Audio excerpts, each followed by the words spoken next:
पूरे 3 वर्षों के बाद विनय अपने देश भारत लौट रहा था और अपनों से मिलने की खुशी से अंदर ही अंदर उत्साहित हो रहा था। उसने अपने आने की खबर भी अपने घर वालों को नहीं की थी, क्योंकि वे उन्हें सरप्राइज देना चाहता था। नौकरी के सिलसिले में अमेरिका गया था, लेकिन इन 3 वर्षों में अपने काम में कुछ ऐसा उलझ गया कि अपने देश वापस लौटकर नहीं आ सका। एयरपोर्ट पर उतरकर विनय सोचने लगा कि पिछली बार जब उसकी पत्नी ईशा से उसकी बात हुई थी तो उसने बताया था कि माँ की तबीयत आजकल ठीक नहीं रहती। शायद उन्हें शहर की हवा रास नहीं आई, इसलिए कुछ दिनों के लिए वे गांव में रहने चले गए हैं।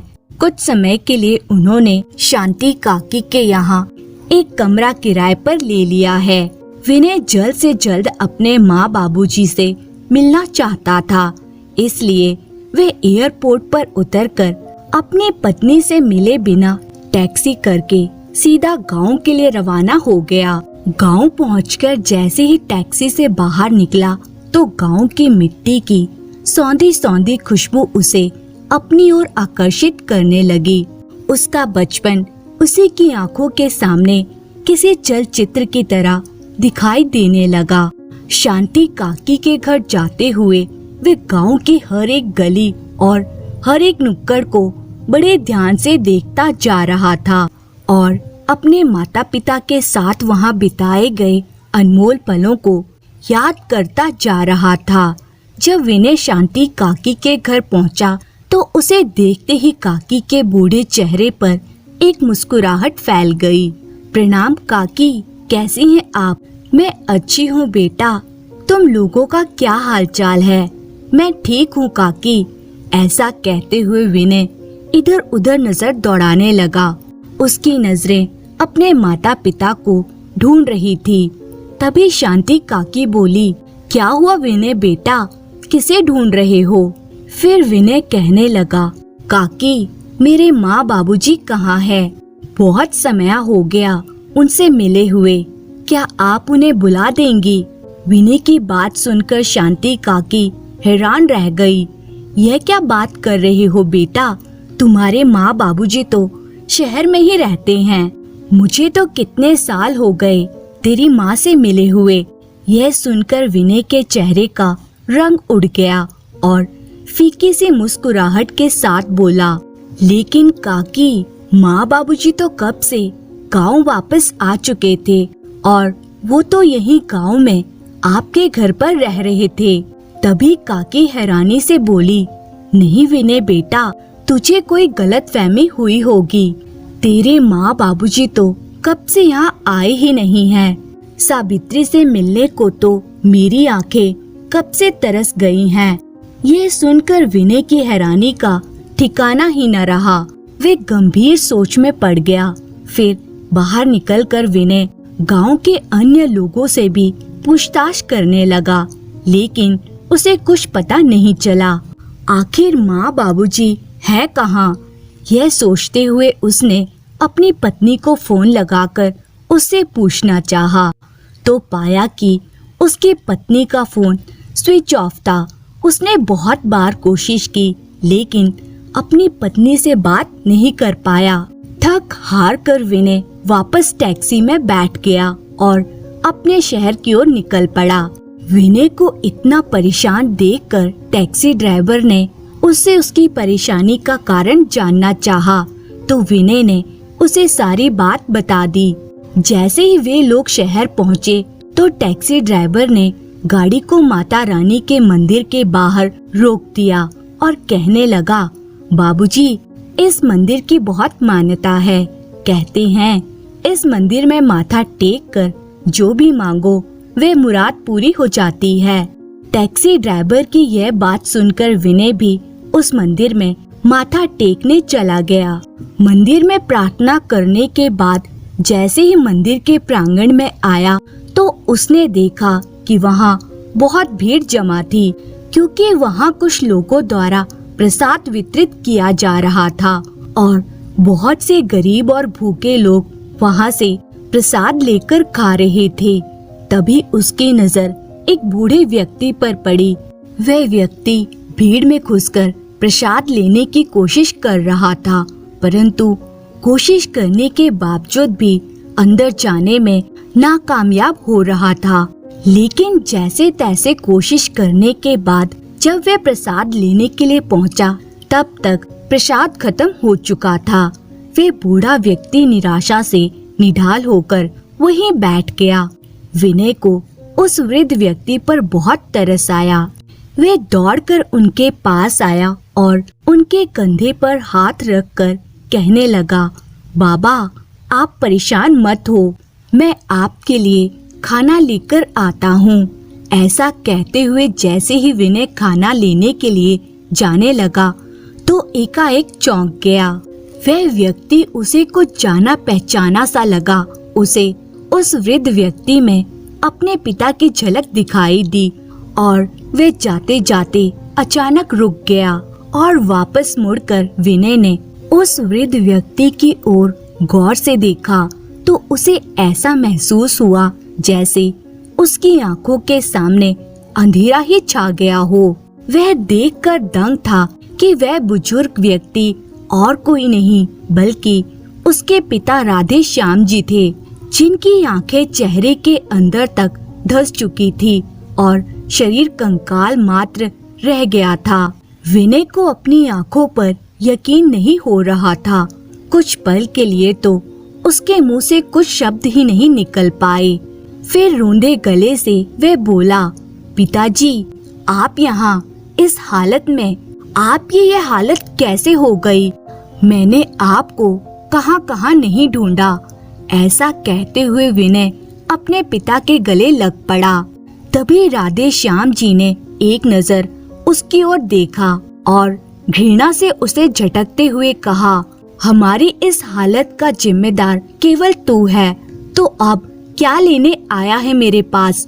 तुझे अपने माता पिता पर दया आ गई या फिर यह देखने आया है कि हम जिंदा भी हैं या मर गए हैं? तभी विनय बोला, नहीं पिताजी, ऐसा मत कहिए। मुझे आप लोगों की ऐसी हालत के बारे में कुछ भी मालूम नहीं था।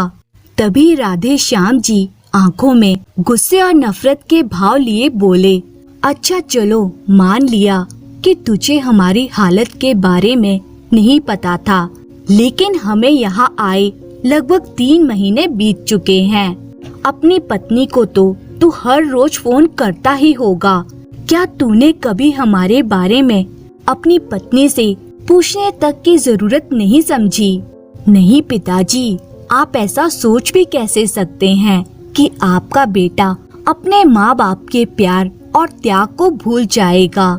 मैंने ईशा से आपके बारे में पूछा था तो उसने मुझे बताया कि माँ की तबीयत ठीक नहीं चल रही थी, इसलिए गांव की शुद्ध हवा में रहने की माँ की बहुत इच्छा थी, तो उन दोनों को मैंने कुछ दिनों के लिए गांव भेज दिया है। मैंने उससे पूछा भी था कि माँ बाबूजी गांव में कैसे रहते हैं, क्योंकि अब गांव का मकान तो बिक चुका है। तो ईशा ने मुझे बताया कि आप लोग शांति काकी के मकान में किराए पर रहते हैं। उसने ये सब बातें मुझे ऐसे बताई तो मैंने भी उस पर यकीन कर लिया, लेकिन मुझे मालूम नहीं था कि मेरी पीठ पीछे यहाँ ऐसा भी कुछ हो सकता है। विनय ने अपने पिता के पैर पकड़ते हुए कहा और पूछने लगा, माँ कहाँ है पिताजी? तभी राधे श्याम जी विनय को लेकर सावित्री जी के पास पहुँचे, जो मंदिर के बाहर फुटपाथ पर बैठी हुई थी। उन्हें देखते ही विनय की आंखें आंसुओं से सराबोर हो गई और रूंधे स्वर में विनय बोला, माँ। माँ स्वर सुनकर सावित्री जी विनय की ओर देखने लगी और उसे देखते ही गुस्से से बोली, तेरी हिम्मत भी कैसे हुई मुझे माँ कहकर बुलाने की? तू मेरा कोई नहीं लगता और यह समझ लेना कि हम भी तेरे लिए मर गए हैं। चला जा यहाँ से। तभी विनय रोते हुए अपनी माँ के पैरों में गिर पड़ा और बोला, अपने इस नालायक बेटे को बस एक बार माफ कर दीजिए माँ, गलती मेरी ही है। जो मैंने ईशा पर आंखें बंद करके भरोसा किया और उस पर यकीन करके आप दोनों की जिम्मेदारी उसे देकर मैं विदेश चला गया था। लेकिन मुझे मालूम नहीं था कि जब मैं आप लोगों से मिलूंगा तो आपको ऐसी हालत में देखूंगा। लेकिन माँ, आज मैं कसम खाता हूँ कि आप लोगों की एक एक परेशानी का हिसाब लूंगा। माँ, आप खुद ही सोचिए, क्या आपका विनय आपके साथ कभी ऐसा कर सकता है? ऐसा कहते हुए विनय अपनी माँ से लिपटकर फूट फूट कर रोने लगा। विनय ने अपने माँ पिताजी को टैक्सी में बिठाया और उन्हें एक अच्छे से होटल में ले गया। वहाँ उन्हें भर पेट खाना खिलाया, वहीं उनके रहने का इंतजाम करवाया। फिर विनय बोला, माँ पिताजी, आप यहाँ आराम से रहिए। सब कुछ ठीक हो जाने पर मैं आपको घर लेकर चलूंगा। लेकिन सबसे पहले मुझे पूरी बात बताइए ताकि मुझे भी पता चले कि ईशा ने मुझसे क्या क्या छुपाया है। बेटा, क्या बताऊं, तेरे जाने के बाद 4-5 महीने तक तो बहू का व्यवहार बहुत ही अच्छा था। हम तो खुद को बड़े ही खुश नसीब समझ रहे थे और ईश्वर का हर पल शुक्रिया अदा करते थे कि हमें ऐसे बेटे बहू मिले हैं। लेकिन हमें क्या पता था कि बहू का अच्छा व्यवहार केवल हमें भ्रमित करने के लिए है। जब उसे ये मालूम चला कि तू अभी और 2 साल के लिए अमेरिका में ही रहने वाला है तो उसका रवैया एकदम से बदल गया। सारा दिन बहू अपनी माँ से फोन पर बात करती रहती थी और सारे काम करने का जिम्मा केवल तेरी माँ का था। फिर राधे श्याम जी बोले, बेटा, ईशा बहू हमसे रोजाना बदतमीजी करती थी और यदि तेरी माँ कुछ बोलती थी तो घर में तांडव मचा देती थी। एक दिन सुबह जब हम लोग नींद से जागे तो देखा कि बहू घर से गायब थी। दोपहर के समय जब वे घर लौटी तो हमने देखा कि उसके हाथ में एक बड़ा सा बैग था। यह देखकर हम बहुत हैरान रह गए। इससे पहले कि हम उससे कुछ पूछते, उसने बोला, माँ पिताजी, आप लोग आज के आज और अभी के अभी अपना सामान अपने कमरे से निकाल लीजिए और स्टोर रूम में रख दीजिए। आज से आप हॉल में सोएंगे क्योंकि आज से मेरी माँ इस घर में रहेंगी। बहू की यह बात सुनकर राधे श्याम जी और सावित्री जी को बड़ी हैरानी हुई। तो राधे श्याम जी ने कहा, ये क्या कह रही हो बहू, हम हॉल में कैसे सो सकते हैं? तुम्हारी माँ तो कुछ दिनों के लिए आई होंगी, तो एक काम करो, तुम्हारी माँ और सावित्री अंदर कमरे में बेड पर सो जाएंगे और मैं यहाँ हॉल में सो जाऊंगा। ईशा बोली, मेरी माँ यहाँ कुछ दिनों के लिए नहीं बल्कि हमेशा के लिए यही रहेंगी और आप लोगों से मैंने जितना कहा है आप उतना ही कीजिए। ईशा ने गुस्से में कहा तो राधे श्याम जी बोले, बहू, तुम्हें मालूम है कि सावित्री जी की तबीयत ठीक नहीं रहती। उसकी कमर में बहुत दर्द रहता है, उससे जमीन पर नहीं लेटा जाएगा। तभी ईशा भड़कते हुए बोली, वह सब मैं नहीं जानती, जल्दी से कमरा खाली कीजिए, नहीं तो इस घर के दरवाजे खुले हैं, आप अपना कोई इंतजाम कर लीजिए। बहू ईशा की बात सुनकर सावित्री जी को बहुत बुरा लगा। वे गुस्से से बोली, आप जरा विनय को फोन लगाइए, मुझे उससे बात करनी है। और विनय बेटा, यह बात होने के बाद हमने तुझे कितनी बार फोन मिलाया था, लेकिन तूने एक बार भी हमारा फोन नहीं उठाया। यह बात सुनकर विनय हैरान रह गया और बोला, लेकिन माँ, पिताजी, मेरे पास तो आपका कोई फोन नहीं आया। अरे हाँ, याद आया, मेरा फोन नंबर बदल गया था और इसके बारे में मैंने ईशा को भी बताया था और उसे कहा था कि आपको भी इस बात की खबर दे दे। फिर राधे श्याम जी बोले, लेकिन बेटा, हमें बहू ने इस बारे में कुछ नहीं बताया। हम तो अब तक यही सोच रहे थे कि तू भी बदल गया है, तूने भी हमसे मुंह मोड़ लिया है। फिर सावित्री जी बोली, बेटा मैंने बहू को एक बार कहा भी था कि मेरी एक बार विनय से बात करवा दो। तभी ईशा ने कहा, मेरे पति ने आपका ठेका नहीं ले रखा है, वे वहाँ काम करने गए हैं, आराम करने नहीं। और वैसे भी उन्हें सब मालूम है। उनके रजामंदी से ही मैं अपनी मम्मी को यहाँ पर लेकर आई हूँ। हाँ पिताजी, मुझे ईशा ने ये कहा था कि वे अपनी मम्मी को हमारे घर लेकर आ रही है, क्योंकि उसके भाई भाभी उसकी मम्मी का ठीक से ख्याल नहीं रखते और उनसे झगड़ा करते हैं। यदि मुझे मालूम होता कि ईशा आप लोगों को आपके कमरे से निकाल रही है तो मैं आपके साथ कभी ऐसा नहीं होने देता। फिर राधे श्याम जी नम आंखों से कहने लगे, बेटा बहू ने हमारी ऐसी हालत कर दी थी कि हमारे पास कोई चारा नहीं बचा था और हमने सोच लिया था कि यदि 2 रोटी खानी है तो बहू की बातें चुपचाप सुननी होंगी। बेटा एक दिन तेरी माँ को बुखार चढ़ गया था और मैं उसकी सेवा में लगा था। वैसे तो पूरे घर का काम तेरी माँ ही करती थी। तो उस दिन बहू ने आकर कहा कि मेरे मामा जी घर आ रहे हैं, इसलिए माँ जी अच्छा सा खाना बनाइएगा।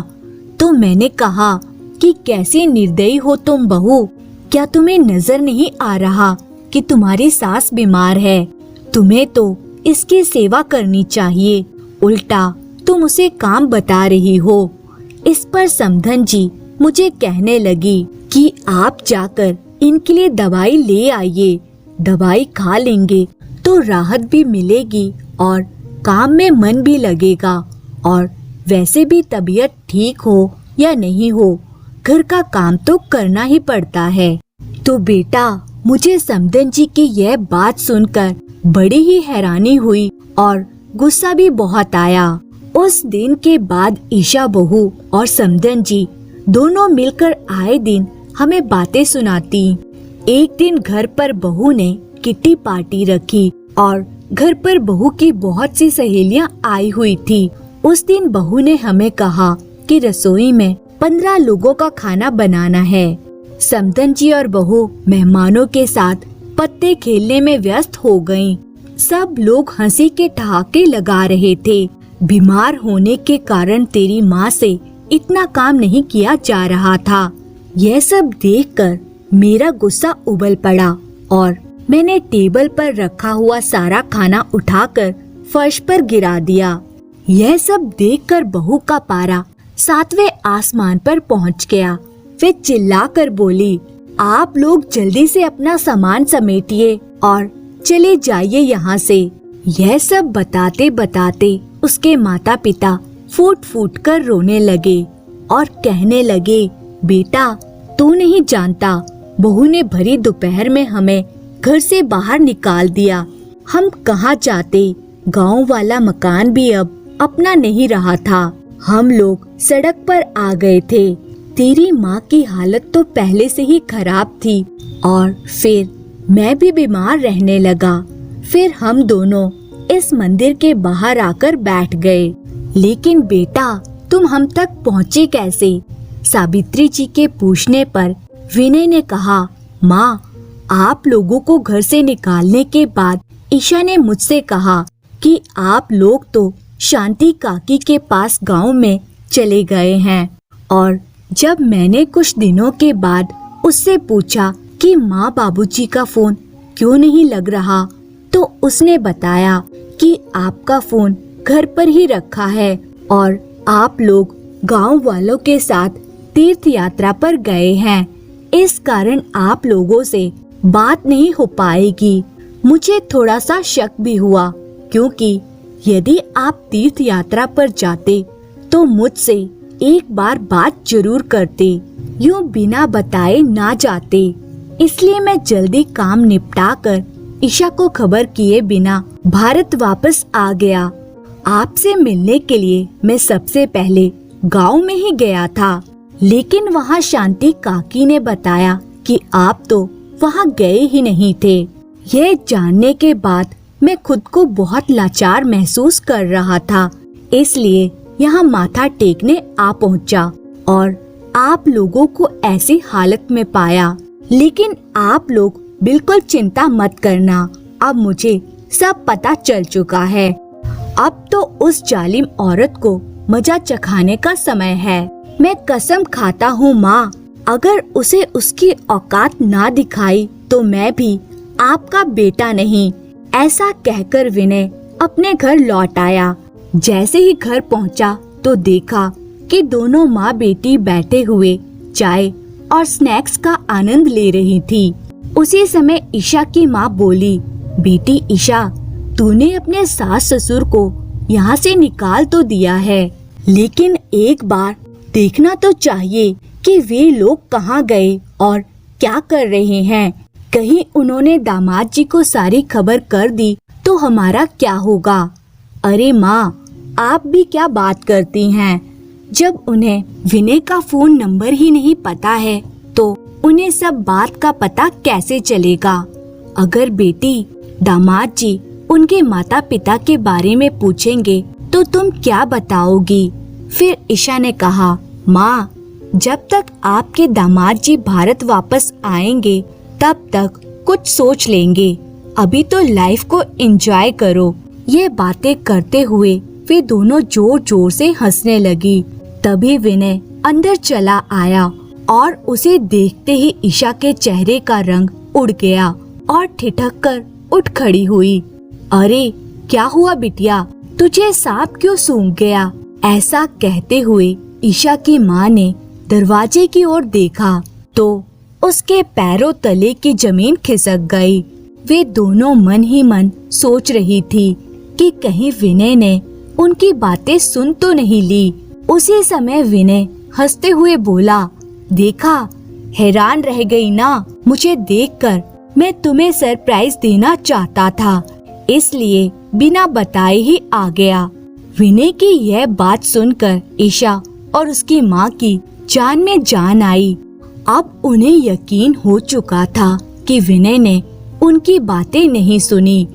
थोड़ी देर आराम करने के बाद विनय ईशा के पास आया और बोला, ईशा, एक खुशखबरी है। अब मैं तुम्हें भी अपने साथ विदेश ले चलूंगा। मैंने तुम्हारा वीजा भी बनवा लिया है। हम 2 दिन बाद ही अमेरिका के लिए निकलेंगे। माँ और पिताजी तो तीर्थ यात्रा पर चले गए हैं तो उनका आना अभी नहीं हो पाएगा, और जब आएंगे तो मैं उनसे बात करके उनका यहीं रहने के लिए इंतजाम करवा दूंगा। अब तुम जल्दी से अपनी पैकिंग करने शुरू कर दो। यह बातें सुनकर ईशा की बाँछें खिल उठी। खुशी के मारे उसके पैर जमीन पर नहीं पड़ रहे थे। तभी ईशा की माँ यह सब बातें सुन रही थी और वे परेशान होते हुए बोली, ईशा बिटिया, तुम तो विदेश जाने के बारे में सोच रही हो, लेकिन ये भी तो सोचो फिर मेरा क्या होगा। देखिए माँ, मैंने इतने दिन आपको रखकर आपकी सेवा की है। अब आप भैया भाभी के पास वापस जाइए। क्या कोई बेटी के घर में भी इतने दिन रहता है। जाइए, उनसे माफी मांग लीजिए। अब आपके कारण मैं विदेश जाना तो नहीं छोड़ सकती।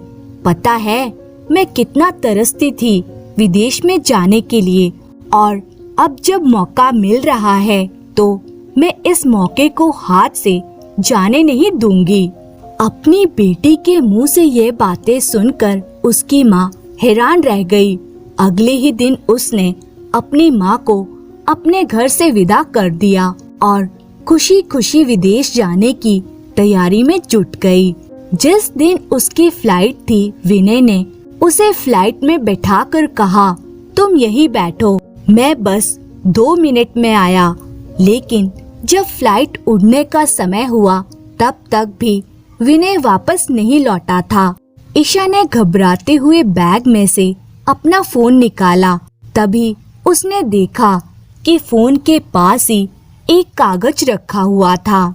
जैसे ही उस कागज को खोलकर देखा तो उसमें लिखा था, जाओ और खूब मजे करना विदेश में, अब तुम्हें मालूम पड़ेगा कि किसी इंसान को अकेला और बेसहारा छोड़ देने का क्या मतलब होता है। तुमने मेरे माँ पिताजी को घर से धक्के मारकर निकाल दिया था, उन्हें दर दर की ठोकरें खाने पर मजबूर कर दिया था। अब तुम भी विदेश में भीख मांगना और जब भीख मांगकर पैसे इकट्ठे हो जाएं, तो वापस आ जाना और अपनी माँ के साथ ही रहना, क्योंकि अब मेरा तुमसे कोई रिश्ता नहीं है। जब तक ईशा ने यह पत्र पढ़ा तब तक फ्लाइट उड़ चुकी थी। हवाई जहाज के उड़ने के साथ साथ उसे ऐसा महसूस हुआ कि उसकी जान ही निकलती जा रही है। विदेश में रहने की अपनी इच्छा के कारण वे अपने सास ससुर से छुटकारा पाना चाहती थी और अपनी इसी इच्छा के कारण ही उसने अपनी माँ को भी बेसहारा छोड़ दिया था। आज ईशा विदेश में दर दर की ठोकरें खा रही थी और अपने किए पर पछता रही थी, क्योंकि आज वो अपने ही बुने जाल में बुरी तरह से फंस चुकी थी। इधर राधे श्याम जी और सावित्री जी की शादी की 50वीं सालगिरह पर विनय ने उन्हें एक बड़ा सा आलीशान फ्लैट खरीद कर दिया और होटल से उन्हें सीधा इस फ्लैट में लेकर गया। जैसे ही उन दोनों ने अपने बेटे के साथ घर में प्रवेश किया तो इतना आलीशान घर देखकर वे दोनों हैरान रह गए। तभी विनय बोला, मेरे प्यारे माँ पिताजी को शादी की 50वीं सालगिरह बहुत बहुत मुबारक हो। अब आप लोगों को आपके इस घर से कोई नहीं निकाल सकता, क्योंकि ये घर आपके नाम पर है।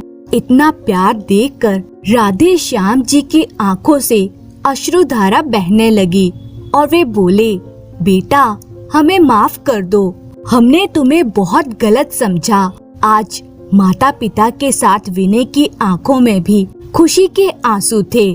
कुछ समय के बाद विनय के पास ईशा का फोन आया, लेकिन विनय ने उसका फोन काट दिया। उसने कई बार फोन लगाया, लेकिन विनय ने नहीं उठाया।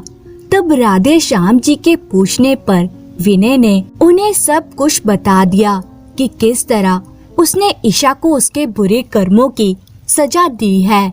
इतना सुनते ही राधे श्याम जी और सावित्री जी परेशान हो गए। थोड़ी देर में ईशा का फिर से फोन आया तो राधे श्याम जी ने फोन उठाया। उधर से ईशा के रोने की आवाज आई और फिर गिड़गिड़ाते हुए बोली, बाबूजी मुझे माफ कर दीजिए, मैंने आप लोगों के साथ बहुत बुरा किया, जिसके कारण विनय ने मुझे अकेला छोड़ दिया है। उन्होंने मुझसे सारे रिश्ते खत्म कर दिए हैं। आप ही उन्हें समझाइए ना, मैं यहाँ बहुत तकलीफ में हूँ। बाबूजी मुझे सबक मिल चुका है।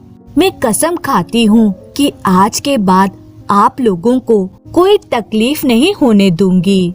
ईशा के इतना कहने पर राधे श्याम जी और सावित्री जी का दिल पिघल गया। उन्होंने बेटे से कहकर ईशा के आने का इंतजाम करवाया। 2 दिन बाद ईशा घर पहुंच गई। उसने अपने सास ससुर के पैरों में गिरकर उनसे माफी मांगी और उनकी खूब सेवा करने लगी।